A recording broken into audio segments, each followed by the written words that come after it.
মোংলা নদীতে বিরতিহীন ফেরি চলাচলের শুভ উদ্বোধন, স্বস্তিতে বন্দর। বিস্তারিত থাকছে মোংলা উপজেলা প্রতিনিধি রাকিব মোল্লার রিপোর্টে। আজ মোংলাবাসীর জন্য এক আলোকিত ও প্রত্যাশার সকাল। দীর্ঘদিনের ভোগান্তির অবসান ঘটিয়ে মোংলা নদীতে আনুষ্ঠানিকভাবে শুরু হয়েছে বিরতিহীন ফেরি চলাচল। ফলে মোংলা ইউপিজেড বন্দর ও শিল্পাঞ্চলে কর্মরত শ্রমিক, কর্মচারী সহ সাধারণ মানুষের নদী পারাপারের নতুন স্বস্তি ফিরেছে। মোংলা নদীর উপর বহু প্রতীক্ষিত ঝুলন্ত সেতু নির্মাণ না হওয়া পর্যন্ত মানুষের নির্বিঘ্ন যাতায়াত নিশ্চিত করতেই এই ফেরি সেবা চালু করা হয়েছে বলে সংশ্লিষ্ট সূত্র জানিয়েছে। শনিবার 27 জুন আনুষ্ঠানিক উদ্বোধনের মাধ্যমে এ সেবার যাত্রা শুরু করেন পরিবেশ, বন ও জলবায়ু পরিবর্তন মন্ত্রণালয়ের মাননীয় প্রতিমন্ত্রী ডক্টর শেখ ফরিদুল ইসলাম।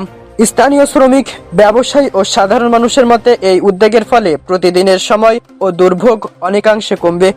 বিশেষ করে মোংলা বন্দর ও ইপিজেডে কর্মরত হাজারো মানুষের কর্মস্থলে যাতায়াত আরও সহজ ও গতিশীল হবে। উদ্বোধনী অনুষ্ঠানে স্থানীয় গণ্যমান্য ব্যক্তিবর্গ, প্রশাসনের কর্মকর্তা, ব্যবসায়ী প্রতিনিধি এবং বিভিন্ন শ্রেণী পেশার মানুষ উপস্থিত ছিলেন। এ সময় স্থানীয়রা দ্রুত মোংলা নদীর উপর প্রত্যাশিত ঝুলন্ত সেতু নির্মাণের দাবিও পূর্ণ ব্যক্ত করেন।